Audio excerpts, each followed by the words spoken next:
नमस्कार मित्रों, आज हम सुनेंगे कर्मभूमि उपन्यास का 9वां भाग। जीवन में कुछ सार है। अमरकांत को इसका अनुभव हो रहा है। अब वह एक शब्द भी मुंह से ऐसा नहीं निकालना चाहता जिससे सुखदा को दुख हो, क्योंकि वह गर्भवती है। उसकी इच्छा के विरुद्ध वह छोटी से छोटी बात भी नहीं कहना चाहता। वह गर्भवती है। उसे अच्छी अच्छी किताबें पढ़कर सुनाई जाती हैं। रामायण, महाभारत और गीता से अब अमर को विशेष प्रेम है, क्योंकि सुखदा गर्भवती है। बालक के संस्कारों का सदैव ध्यान बना रहता है। सुखदा को प्रसन्न रखने की निरंतर चेष्टा की जाती है। उसे थिएटर, सिनेमा दिखाने में अब अमर को संकोच नहीं होता। वह फूलों के गजरे आते हैं, कभी कोई मनोरंजन की वस्तु। सुबह शाम वह दुकान पर भी बैठता है। सभाओं की ओर उसकी रुचि नहीं है। वह पुत्र का पिता बनने जा रहा है, इसकी कल्पना में उसने ऐसा उत्साह भर दिया है कि कभी कभी एकांत में नतमस्तक होकर कृष्ण के चित्र के सामने सिर झुका लेता है। सुखदा तप कर रही है। अमर अपने को नई जिम्मेदारियों के लिए तैयार कर रहा है। अब तक वह समतल भूमि पर था। बहुत संभल कर चलने की उतनी ज़रूरत न थी। अब वह ऊंचाई पर जा पहुंचा है। वहां बहुत संभल कर पाँव रखना पड़ता है। लाला समरकांत भी आजकल बहुत खुश नजर आते हैं। बीसों ही बार अंदर जाकर सुखदा से पूछते हैं, किसी चीज़ की ज़रूरत तो नहीं। अमर पर उनकी विशेष कृपा दृष्टि हो गई है। उसके आदर्शवाद को वह अब बुरा नहीं समझते। एक दिन काले खां को उन्होंने दुकान से खड़े खड़े निकाल दिया। आसामियों पर वह उतना नहीं बिगड़ते, उतनी नालिशें नहीं करते। उनका भविष्य उज्जवल हो गया है। एक दिन उनकी रेणुका से बातें हो रही थीं। अमरकांत की निष्ठा की उन्होंने दिल खोल कर प्रशंसा की। रेणुका उतनी प्रसन्न न थी। प्रसव के कष्टों को याद करके वह भयभीत हो जाती थी। बोली, लाला जी, मैं तो भगवान से यही मनाती हूँ कि जब हंसाया है तो बीच में रुलाना मत। पहलौठी में बड़ा संकट रहता है। स्त्री का दूसरा जन्म होता है। समरकांत को ऐसी कोई शंका न थी। बोले, मैंने तो बालक का नाम सोच लिया है।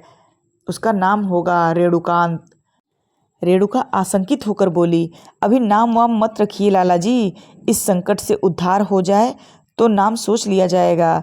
मैं तो सोचती हूँ दुर्गा पाठ बैठा दिया जाए। इस मोहल्ले में एक दाई रहती है, उसे अभी से रख लिया जाए तो अच्छा हो। बिटिया अभी बहुत सी बातें नहीं समझती, दाई उसे संभालती रहेगी। लाला जी ने इस प्रस्ताव को हर्ष से स्वीकार कर लिया। यहाँ से जब वह घर लौटे तो देखा दुकान पर 2 गोरे और एक मेम बैठे हुए हैं और अमरकांत उनसे बातें कर रहा है। कभी कभी नीचे दर्जे के गोरे यहाँ अपनी बढ़िया सी घड़ी या कोई और चीज़ बेचने के लिए आ जाते हैं। लाला जी उन्हें खूब ठगते हैं। वह जानते हैं कि ये लोग बदनामी के भय से किसी और दुकान पर न जाएंगे। उन्होंने जाते ही जाते अमरकांत को हटा दिया और खुद सौदा पटाने लगे। अमरकांत स्पष्टवादी था और स्पष्टवादिता का अवसर न था। मेम साहब को सलाम करके पूछा, कहिए मेम साहब, क्या हुक्म है। तीनों शराब के नशे में चूर थे। मेम साहब ने सोने की एक जंजीर निकाल कर कहा, सेठ जी, हम इसको बेचना चाहता है। बाबा बहुत बीमार है, उसकी दवाई में बहुत खर्च हो गया। समरकांत ने जंजीर लेकर देखा और हाथ से तौलते हुए बोले, इसका सोना तो अच्छा नहीं है मेम साहब, आपने कहाँ से बनवाया था। मेम साहब हंसकर बोली, ओ, तुम बराबर यही बात कहता है। सोना बहुत अच्छा है, अंग्रेजी दुकान का बना हुआ है, आप इसको ले लें। समरकांत ने अनिच्छा का भाव दिखाते हुए कहा, बड़ी बड़ी दुकानें ही तो ग्राहकों को उल्टे छुरे भोंकती हैं। जो कपड़ा यहाँ बाजार में 6 आने गज मिलेगा, वहीं अंग्रेजी दुकानों पर 12 आने गज से नीचे नहीं मिलेगा। मैं तो 10 रुपये तोले से बेसी नहीं दे सकता। और कुछ नहीं देगा? कुछ नहीं, यह भी आपकी खातिर। यह गोरे उस श्रेणी के थे जो अपनी आत्मा को शराब और जुए के हाथों बेच देते हैं। बेटिकट फर्स्ट क्लास में सफ़र करते हैं, होटल वालों को धोखा देकर उड़ जाते हैं और जब कुछ बस नहीं चलता तो बिगड़े हुए शरीफ बनकर भीख मांगते हैं। तीनों ने आपस में सलाह की और जंजीर बेच डाली। रुपए लेकर दुकान से उतरे और तांगे पर बैठे ही थे कि एक भिखारिन तांगे के पास आकर खड़ी हो गई। वे तीनों रुपए पाने की खुशी में भूल गए थे कि सहसा उस भिखारिन ने छुरी निकालकर एक गोरे पर वार किया। छुरी उसके मुंह पर आ रही थी। उसने घबराकर मुंह पीछे हटाया तो छाती में चुभ गई। वह तो तांगे पर ही हाय हाय करने लगा। शेष दोनों गोरे तांगे से उतर पड़े और दुकान पर आकर प्राण रक्षा करना चाहते थे कि भिखारी ने दूसरे गोरे पर वार कर दिया। छुरी उसकी पसली में पहुंच गई। दुकान पर चढ़ने न पाया था, धड़ाम से गिर पड़ा। भिखारी ने लपक कर दुकान पर चढ़ गई और मेम पर झपटी कि अमरकांत हाँ हाँ करके उसकी छुरी छीन लेने को बढ़ा। भिखारी ने उसे देखकर छुरी फेंक दी और दुकान के नीचे कूदकर खड़ी हो गई। सारे बाजार में हलचल मच गई। एक गोरे ने कई आदमियों को मार डाला। लाला समरकांत मार डाले गए। अमरकांत को भी चोट आई है। ऐसी दशा में किसे अपनी जान भारी थी जो वहां आता। लोग दुकानें बंद करके भागने लगे। दोनों गोरे जमीन पर पड़े तड़प रहे थे। ऊपर मेम सहमी हुई खड़ी थी और लाला समरकांत अमरकांत का हाथ पकड़कर अंदर घसीट ले जाने की चेष्टा कर रहे थे। भिखारिन भी सिर झुकाए जड़वत खड़ी थी, ऐसी भोली भाली जैसे कुछ किया ही नहीं है। वह भाग सकती थी, कोई उसका पीछा करने का साहस न करता, पर भागी नहीं। वह आत्मघात कर सकती थी। उसकी छुरी अब भी जमीन पर पड़ी हुई थी, पर उसने आत्मघात भी न किया। यह तो इस तरह खड़ी थी मानो उसे यह सारा दृश्य देखकर विस्मय हो रहा हो। सामने के कई दुकानदार जमा हो गए। पुलिस के 2 जवान भी आ पहुंचे। चारों तरफ से आवाजें आने लगी, यही औरत है, यही औरत है। पुलिस वालों ने उसे पकड़ लिया। 1-10 मिनट में सारा शहर और सारे अधिकारी वहां आकर जम गए। सब तरफ लाल पगड़ियां दिख पड़ती थी। सिविल सर्जन ने आकर आहतों को उठाया और अस्पताल ले चले। इधर तहकीकात होने लगी। भिखारी ने अपना अपराध स्वीकार किया। पुलिस के सुपरिटेंडेंट ने पूछा, तेरी इन आदमियों से कोई अदावत थी? भिखारी ने कोई जवाब न दिया। सैकड़ों आवाज आई, बोलती क्यों नहीं हत्यारिन? भिखारी ने दृढ़ता से कहा, मैं हत्यारिन नहीं हूँ। इन साहबों को तूने नहीं मारा? हाँ मैंने मारा। तो तू हत्यारिन कैसे नहीं? मैं हत्यारिन नहीं हूँ। आज से 6 महीने पहले ऐसे ही 3 आदमियों ने मेरी आबरू बिगाड़ी। मैं फिर घर नहीं गई, किसी को अपना मुंह नहीं दिखाया। मुझे होश नहीं कि मैं कहाँ कहाँ फिरी, कैसी रही, क्या क्या किया। इस वक्त भी मुझे होश जब आया तब मैं इन दोनों गोरों को घायल कर चुकी थी। तब मुझे मालूम हुआ कि मैंने क्या किया। मैं बहुत गरीब हूँ। मैं नहीं कह सकती मुझे छुरी किसने दी, कहाँ से मिली और मुझमें इतनी हिम्मत कहाँ से आई। मैं इसलिए नहीं कह रही हूँ कि मैं फांसी से डरती हूँ। मैं तो भगवान से मनाती हूँ कि जितनी जल्द हो सके मुझे संसार से उठा लो। अब आबरू लुट गई तो जीकर क्या करूँगी। इस कथन ने जनता की मनोवृत्ति बदल दी। पुलिस ने जिन जिन लोगों के बयान लिए सबने यही कहा, यह पगली है, इधर उधर मारी मारी फिरती है। खाने को दिया जाता था तो कुत्तों के आगे डाल देती थी, पैसे दिए जाते थे तो फेंक देती थी। एक तांगे वाले ने कहा, यह बीच सड़क पर बैठी हुई थी, कितनी ही घंटी बजाई पर रास्ते से नहीं हटी, मजबूर होकर पटरी से तांगा निकाल लाया। एक पान वाले ने कहा, एक दिन मेरी दुकान पर आकर खड़ी हो गई। मैंने एक बीड़ा दिया, उसने जमीन पर डालकर पैरों से कुचल दिया, फिर गाती हुई चली गई। अमरकांत का बयान भी हुआ। लाला जी तो चाहते थे कि वह इस झंझट में न पड़े, पर अमरकांत ऐसा उत्तेजित हो रहा था कि उन्हें दोबारा कुछ कहने का हौसला न हुआ। अमर ने सारा वृत्तांत कह सुनाया। रंग को चोखा करने के लिए 2-4 बातें अपनी तरफ से जोड़ दी। पुलिस के अफसर ने पूछा, तुम कह सकते हो यह औरत पागल है? अमरकांत बोला, जी हाँ बिल्कुल। 20 ही बार उसे अकेले हंसते या रोते देखा है। कोई कुछ पूछता है तो वह भाग जाती थी।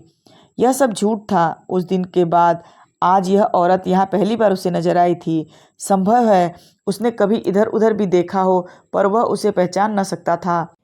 अमरकांत का बयान भी हुआ। लाला जी तो चाहते थे कि वह इस झंझट में न पड़े, पर अमरकांत ऐसा उत्तेजित हो रहा था कि उन्हें दोबारा कुछ कहने का हौसला न हुआ। अमर ने सारा वृत्तांत कह सुनाया। रंग को चोखा करने के लिए 2-4 बातें अपनी तरफ से जोड़ दी। पुलिस के अफसर ने पूछा, तुम कह सकते हो यह औरत पागल है? अमरकांत बोला, जी हाँ बिल्कुल पागल है। 20 ही बार उसे अकेले हंसते रोते देखा है। कोई कुछ पूछता है तो भाग जाती है। यह सब झूठ था। उस दिन के बाद आज यह औरत यहाँ पहली बार उसे नजर आई थी। संभव है उसने कभी इधर उधर भी देखा हो, पर वह उसे पहचान न सकता था। जब पुलिस पगली को लेकर चली तो 2000 आदमी थाने तक उसके साथ गए। अब वह जनता की दृष्टि में साधारण स्त्री न थी, देवी के पद पर पहुंच गई थी। किसी दैवी शक्ति के बगैर उसमें इतना साहस कहाँ से आ जाता। रात भर शहर के अन्य भागों से आकर लोग घटना स्थल का मुआयना करने लगे। दो एक आदमी उस कांड की व्याख्या करने में हार्दिक आनंद प्राप्त कर रहे थे। यूं आकर तांगे के पास खड़ी हो गई, यूं छुरी निकाली, यूं झपटी, यूं दोनों दुकान पर चढ़े, यूं दूसरे गोरे पर टूटी। भैया अमरकांत सामने न आ जाए तो मेम का काम भी तमाम कर देती। उस समय उसकी आंखों में लाल अंगारे निकल रहे थे, मुख पर ऐसा तेज मानो दीपक हो। अमरकांत अंदर गया तो देखा नैना भावच का हाथ पकड़े सहमी खड़ी है और सुखदा राजसी करुणा से आंदोलित सजल नेत्र चारपाई पर बैठी हुई है। अमर को देखते ही वह खड़ी हो गई और बोली, यह वही औरत थी ना? हाँ, वही तो मालूम होती है। तो अब यह फांसी पा जाएगी? शायद बच जाए, पर आशा कम है। अगर इसको फांसी हो गई तो मैं समझूंगी संसार से न्याय उठ गया। उसने कोई अपराध नहीं किया। जिन दुष्टों ने उस पर ऐसा अत्याचार किया उन्हें यही दंड मिलना चाहिए। मैं अगर न्याय के पद पर होती तो उसे बेदाग छोड़ देती। ऐसी देवी की तो प्रतिमा बनाकर पूजना चाहिए। उसने अपनी सारी बहनों का मुख उज्जवल कर दिया। अमरकांत ने कहा, लेकिन यह तो कोई न्याय नहीं कि काम करे कोई और सजा पाए कोई और। सुखदा ने उग्र भाव से कहा, वे सब एक हैं। जिस जाति में ऐसे दुष्ट हों उस जाति का पतन हो गया है। समाज में एक आदमी कोई बुराई करता है तो सारा समाज बदनाम हो जाता है और उसका दंड सारे समाज को मिलना चाहिए। एक गोरी औरत को सरहद का कोई आदमी उठा ले गया। सरकार ने उसका बदला लेने के लिए सरहद पर चढ़ाई करने की तैयारी कर दी थी। अपराधी कौन है उसे पूछा भी नहीं। उसकी निगाह में सारा सूबा अपराधी था। इस भिखारिन का कोई रक्षक न था। उसने अपनी आबरू का बदला खुद लिया। तुम जाकर वकीलों से सलाह करो, फांसी न होने पावे, चाहे कितने ही रुपए खर्च हो जाएं। मैं तो कहती हूँ वकीलों को इस मुकदमे की पैरवी मुफ्त करनी चाहिए। ऐसे मुआवले में कोई वकील मेहनताना मांगे तो मैं समझूंगी वह मनुष्य नहीं है। तुम अपनी सभा में आज जलसा करके चंदा लेना शुरू कर दो। मैं इस दशा में इस शहर से हजारों रुपए जमा कर सकती हूँ। ऐसी कौन नारी है जो उसके लिए मना कर दे? अमरकांत ने उसे शांत करने के इरादे से कहा, जो कुछ तुम चाहती हो वह सब होगा। नतीजा कुछ भी हो, पर हम अपनी तरफ से कोई बात उठा न रखेंगे। मैं जरा प्रोफेसर शांति कुमार के पास जाता हूँ, तुम जाकर आराम से लेटो। मैं भी अम्मा के पास जाऊंगी, तुम मुझे उधर छोड़कर चले जाना। अमर ने आग्रहपूर्वक कहा, तुम चलकर शांति से लेटो, मैं अम्मा से मिलता चला जाऊंगा। सुखदा ने चिढ़कर कहा, ऐसी दशा में जो शांति से लेटे वो मृतक है। इस देवी के लिए तो मुझे प्राण भी देने पड़े तो मैं खुशी से दूं। अम्मा से मैं जो कह सकती हूँ वह तुम नहीं कह सकते। नारी के लिए नारी के हृदय में जो तड़प होगी वह पुरुषों के हृदय में नहीं हो सकती। मैं अम्मा से इस मुकदमे के लिए 5,000 से कम न लूँगी। मुझे उनका धन न चाहिए। चंदा मिले तो वाह वाह, नहीं तो उन्हें खुद निकल आना चाहिए। तांगा बुलवा लो। अमरकांत को आज ज्ञात हुआ विलासिनी के हृदय में कितनी वेदना, कितना स्वजाति प्रेम, कितना उत्सर्ग है। तांगा आया और दोनों रेणुका देवी से मिलने चले गए। आप सुन रहे थे कर्मभूमि उपन्यास का 9वां भाग। मिलते हैं अगले भाग के साथ, तब तक आपका समय शुभ हो।